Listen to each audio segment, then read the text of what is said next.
This guy is super bullish on it. Yes. Because he's in love with the product. Correct.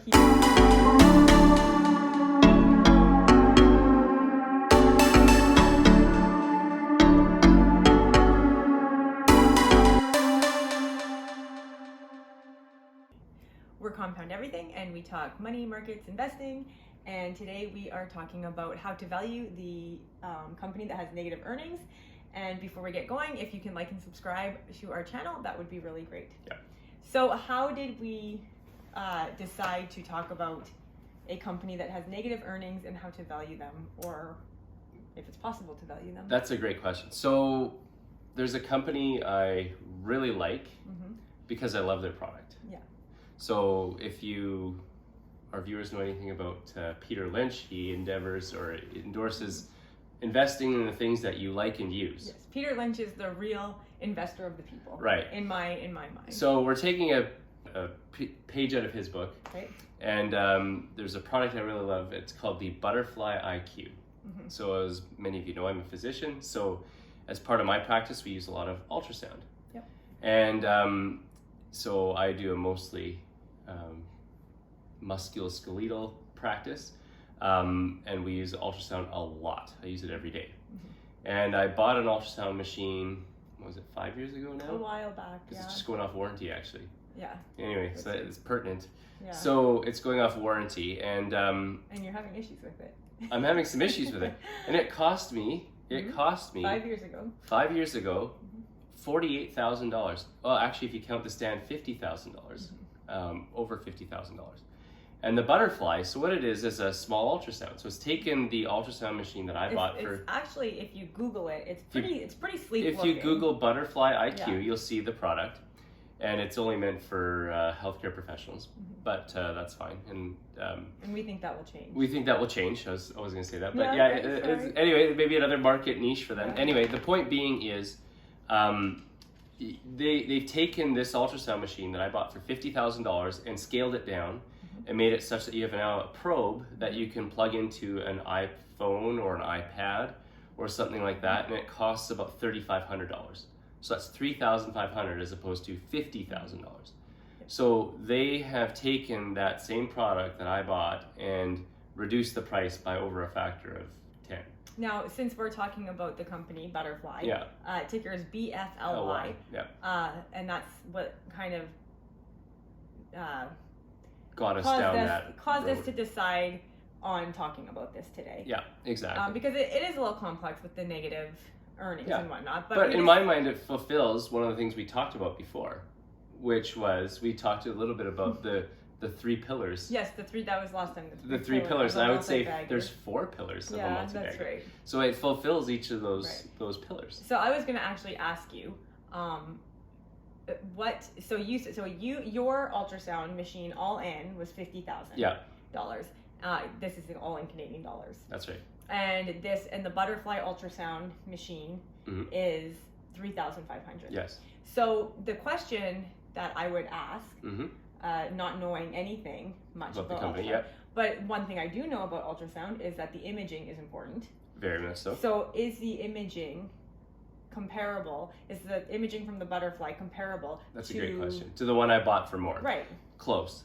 Okay. It's not quite there, but it's close. So it's getting there. Yeah, so it's getting there, and I think on their next iteration it will probably surpass what I have. Oh, so it will. So there's way cheaper, and the imaging is almost there, and most likely going to surpass, if not be equal. Yeah. So there's a few reasons I like Butterfly. So one, a lot of my colleagues bought a machine for a fraction of the price that I did, and are able to now practice own a Butterfly. These units. Yes, I don't, because I spent more on another machine. I was talking to a friend of ours who's a nurse, and a lot of docs that she works with now also have Butterflies. So there's a few reasons I'm excited, not only about the product, but about the business itself. So the business itself, they're now in their second iteration of the product, and they're developing almost like a product super cycle. So similar to gaming consoles.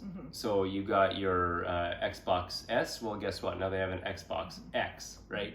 So every few years, they're coming out with new iterations of these things, improving the technology, which makes total sense. And making it look really nice. Right. And without getting into the intricacies of why that works, they've managed to scale down ultrasound onto a chip-based format, which is totally different than anyone else is doing. So say that again, just in case. What is it that they're doing that is totally different than? So what they're doing is they've scaled down the technology to put it as now it's ultrasound on a chip. Right. That was not something that was done before. So that's it was a done big with a point. much more costly process. Yeah, that's a huge point. That's a huge point. Looking at this particular company. So they have a moat. It's a technology moat. So they have that. They have a product super cycle. They're ever increasing and improving their products and releasing them. So they're on their second iteration. Their third one will come out, I can't remember if it's this coming year or the year after. It doesn't matter.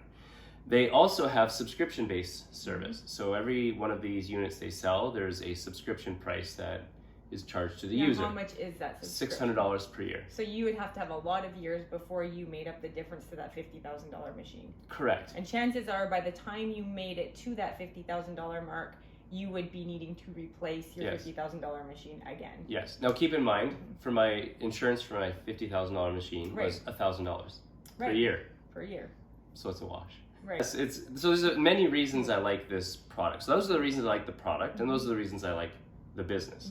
Now the trouble with the business itself is... Now, I do want to say that, before we keep going, is that we're not telling anyone that they should invest in No, absolutely not. This is not investment advice. This guy is super bullish on it. Yes. Because he's in love with the product. Correct. He sees it being used. Yeah. He himself has used it. He's thinking of buying one, and there's a lot of reasons. So we talk about understanding the business. Yes. This is a business I understand. That's not even to say it's going to be around in a year or 10 years. No. Not investing advice at all. This is just the company that we chose for this video because we're talking about a company that has negative earnings or no earnings. And this company was it because we don't actually look at a lot of companies with no earnings. This is generally not the type. A new company with no earnings is usually, it goes right into the too hard pile. Right. And so the question always as an investor is what should you pay for the said business? No, that's okay. Because the price of this stock has swung capriciously. It went public via SPAC. So it went public in either 2019 or 2020. I can't recall exactly when. I think it was late 2019. That's maybe why. And so it went public via SPAC for $10 per share. So you could get it on the ground for $10 per share. And then it went public, and then it swung up to, I think its high was close to $30 or just over. And that was swinging up just in that vicious bull market. Right. Of no reason for the company itself. It just got caught up in the mania of of bull stock runs, right? So it went up to, I'm going to call it $30 per share.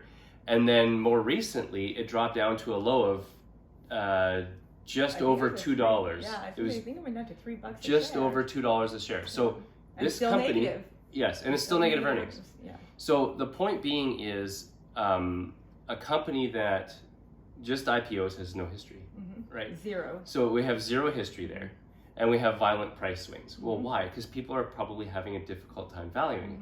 So the fact that we're having a hard time valuing it maybe means we're not alone. Also, though, a lot of what you're basing a lot of what people are basing their investment thesis on is the story. Right.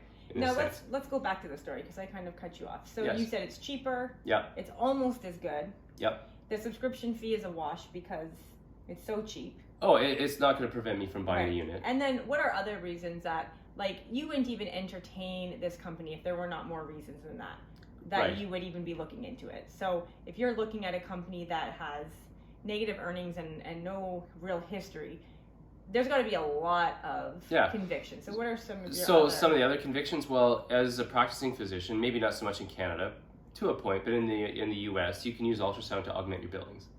Okay. So by purchasing this unit, you might actually make yourself A, more useful to your patients, which is the most important thing as a physician.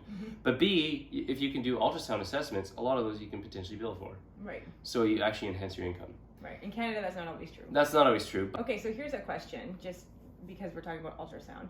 As if you do a lot of ultrasound guided injections. Procedures. Yeah. Would you feel comfortable enough now, having done them through ultrasound, not to do them with ultrasound? Would you go back? Way less so, no. You would, because you used to do them without. Because it's better for the patient. Right. Hands down. Right. So that's another bullish. As physicians start using imaging, they're not going to go back is a step. back in innovation. Yeah, well, and the other thing too is they're also giving all their products and making their products available to med students. So med students going through med school will now, instead of taking their stethoscope and listening to a heart, will now be visualizing it. Yeah. So what would you rather have as a patient? Would you rather have your doctor listen to your heart? Would you rather actually have a look at it? Exactly. And so by looking at it, you can assess things like, well, what do the valves look like? How is the heart contracting? What is their, it's called ejection fraction. So you can look at all these things with the ultrasound. That's $3,500 that you couldn't do before. And that required a significant investment in infrastructure and stuff. So these are things that these new med students will be taught to do now, and they'll need one. It's like practicing now without an MRI or a CT scanner. Right. No one will go back to that. You liken this now. You were looking in. You've been watching Butterfly even before it was public. Right. And you said to me one day, if this company ever goes That's public, right. I am buying shares. That's right. And when it went public, you bought shares. I bought You did not shares. value it. I didn't. You did not. And that turned out badly. I'm just saying, like, you were just so bullish this company that you wanted to get your feet wet. Right. You wanted to get in and take a position and study it more. And study it more. I think there's something to be said for that in part. Getting some skin in the game gets you interested. And you just keeps love you watching. the company. Like, and I do love have the company. not seen you really love a company like this. Like, you love this company. Maybe Tesla. Maybe. Which you're not invested in. Which I'm not invested in. So now as a patient, I would say, obviously, I'm with you. Like, as imaging becomes cheaper for docs to use on patients, I mean, being in Canada, it's a little different here. For sure. As a patient, if my doctor, could look at my heart, you said, or let's just even do an injection. If they said to me, do you want an ultrasound guided injection or just have me going in blind, even if he's gone in blind 100 times, 1,000 times, I would say, I think I would prefer you to do it with guidance. Yeah. And so that's just, to me, that is a networking mode in a way, or a flywheel, because as more doctors have access to ultrasound and have a Butterfly, more patients are going to require it. And as more patients require it, more doctors are going to have to get it. And you've seen that in your own clinic. That's right. You were one of the first ones to get an ultrasound machine. And then you were just getting a lot of referrals. And eventually the guys were like, I can't keep referring my patients. I want to get an ultrasound machine too. And what you're speaking of is it becomes standard of care. Yes. And standard of practice. Right. So to go and do anything less at some point will be, I shouldn't say standard of practice. It's getting to the point though that it is becoming to the point where it's just expected on behalf of patients, right? And I mean, again, as time goes on, that will be more and more and more adopted, like you mentioned. So we've kind of talked about Butterfly. That's probably enough for now. That's like enough. We said, not investment advice. Not investment advice. We just chose this company. We wanted to give you guys a good idea as to why we would even endeavor to look at a company that is so difficult to value. Right. So now you kind of have our history and why he loves it.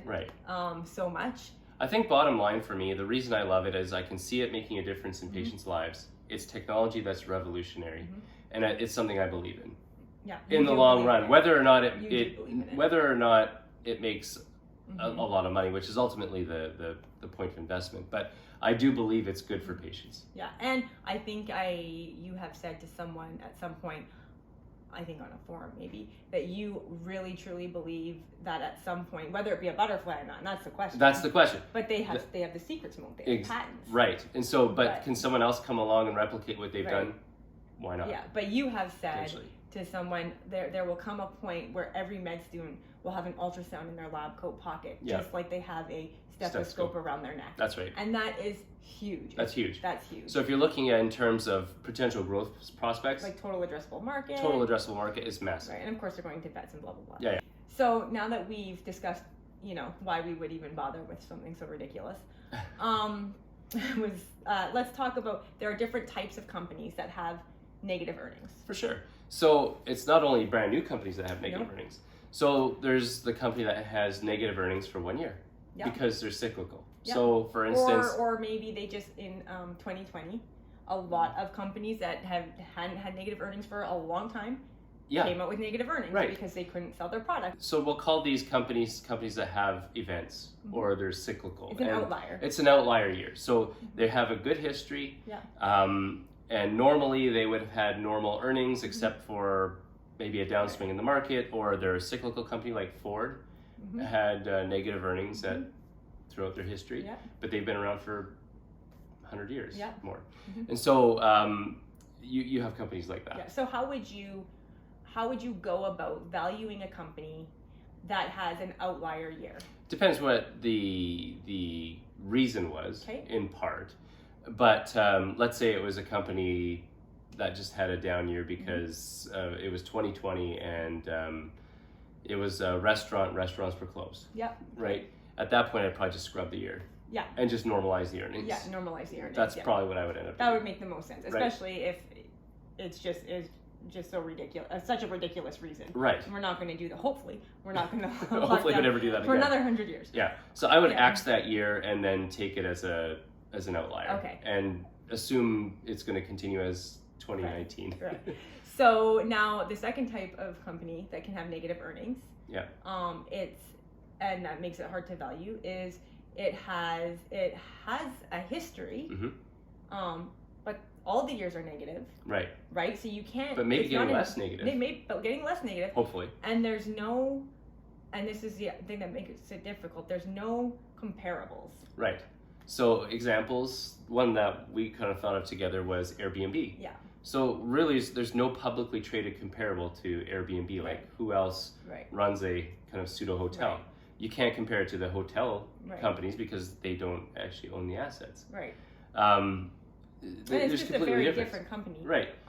Well, I guess you could compare it to Verbo, but they're not public. Right. So, because there are companies that are negative year after year, but they have comparables. So if you were to look at a company that has negative earnings, year after year after year, but they are growing. Yeah. Right. The negative number is becoming getting less negative over time. Over time, you would just look much like looking at a house. Yes. You would look at comparables. Right. And you would see, okay, how would I normalize these earnings in comparison to their peers within the sector? What is the revenue growth rate like? What do the margins look like once we normalize this company? Right. Once they get going and they become profitable, will their margins stabilize? What do these other companies look like? So you could do it. You could do it that way, yeah. If you could find a comparable. Right. So if you have a company with no earnings, but it's an outlier year, you normalize it to whatever their baseline seems to be. Yeah.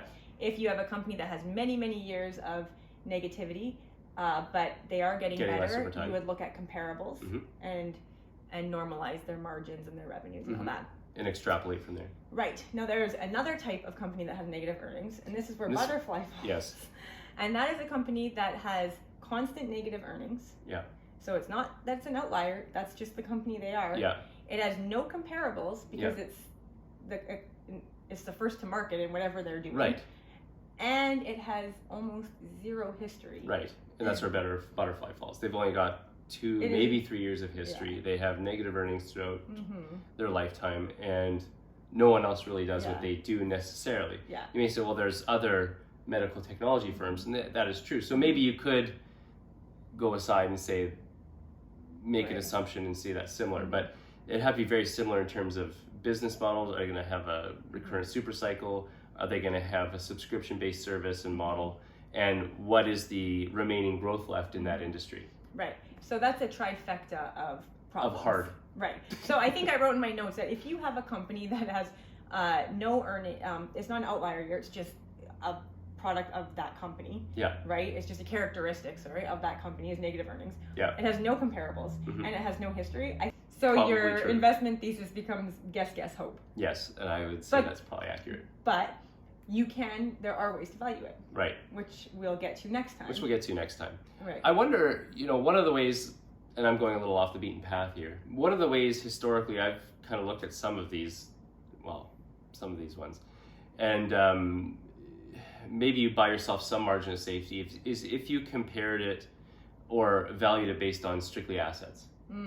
And then looked at... That is a way, it's called the liquidation. Yeah, right? So liquidation value. So basically, there was a time in Butterfly's history where... That's another type of that we didn't cover. Yeah, where it dropped down to either at or below its assets on its balance sheet, meaning cash. What company? Cash, Butterfly. Yeah. Okay. So it dropped down to at or below its assets on its balance sheet. So in doing so, you would probably still buy yourself some margin of safety. Now, keep in mind as well, a company like that is still going to go through cash burn because they're still trying to market and they're still trying to refine product. They're spending a lot on R&D and things like that. So you'd have to maybe adjust for a little bit of cash burn.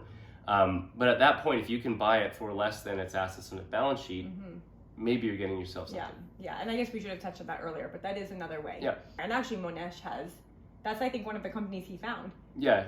In Turkey. Was it Yes. in Turkey? And it was one of his best investments ever. He said this thing was just trading for like way below liquidation value. And I think it had negative earnings at the time, Yeah, but it was not yeah. consistently negative. Yeah. So that's the catch. And it wasn't new.